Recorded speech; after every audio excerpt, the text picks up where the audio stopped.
মনে রাখো আখিরাতের রাস্তা কিন্তু দুইটা, ফারিকুন ফিল জান্নাহ ওয়া ফারিকুন ফিস সাইর।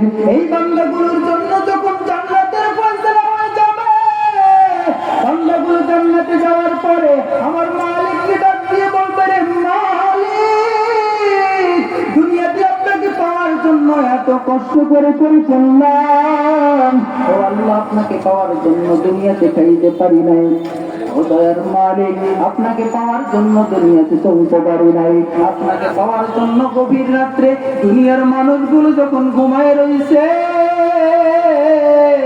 আল্লাহ আপনাকে পাওয়ার জন্য আমি ঠান্ডা পানি দিয়ে ওযু কইরা তাহাজ্জুদের মুসল্লায় দাঁড়ায় গেছি।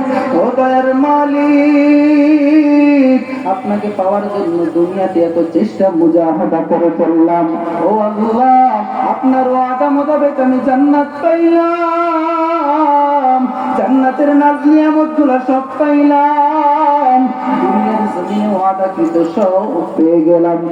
ও দয়ার মালিক আপনার কারণে মাথায় টুপি দিলাম, ও দয়ার মালিক আপনার ভালোবাসায় দাঁড়িয়ে রাখলাম, এই দাঁড়ির কারণে আমার কত মানুষ জঙ্গি বইলা গালি দিছে, আমি দাঁড়ে গলাই নাই, এই টুপির কারণে কত মানুষ আমার মোল্লা কইয়া গালি দিল, আমি টুপি দাঁড়ে বানাই নাই। ও আল্লাহ আপনার ভালোবাসায় আমি এত চেষ্টা মুজাহাদা করে চললাম, ও মালিক আমি তো আপনাকে এখনো দেখলাম না।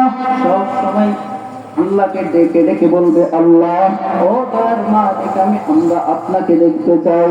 আল্লাহ তাআলা ফেরেশতাদেরকে ডাক দিয়ে বলবে, হে রহমতের ফেরেশতারা, এই বান্দাগুলো দুনিয়াতে চেষ্টা মুজাহাদা করে করে জান্নাতে আসছে, জান্নাতে আসার পর আমি আল্লাহর দিদার করার কথা ভুলে নাই, এই ফেরেশতারা তাড়াতাড়ি আমার নূরের তৈরি পর্দাগুলো সরাইয়া দাও। ফেরেশতারা যখন এই বান্দাগুলোর সামনে থেকে আমার মালিকের সামনে থেকে নূরের তৈরি পর্দাগুলো সরাইয়া দেবে, এই বান্দাগুলো চাইয়া চাইয়া আমার মালিকের সাথে দিদার করবে। আল্লাহর দিদার আমরা চাই কি চাই না? আল্লাহ তাআলা আমাদেরকে মালিকের দিদার নসিব করেন। আমিন। ওয়া আখিরু দাওয়ানা আলহামদুলিল্লাহি রাব্বিল আলামিন। আসসালামু আলাইকুম ওয়া রাহমাতুল্লাহ।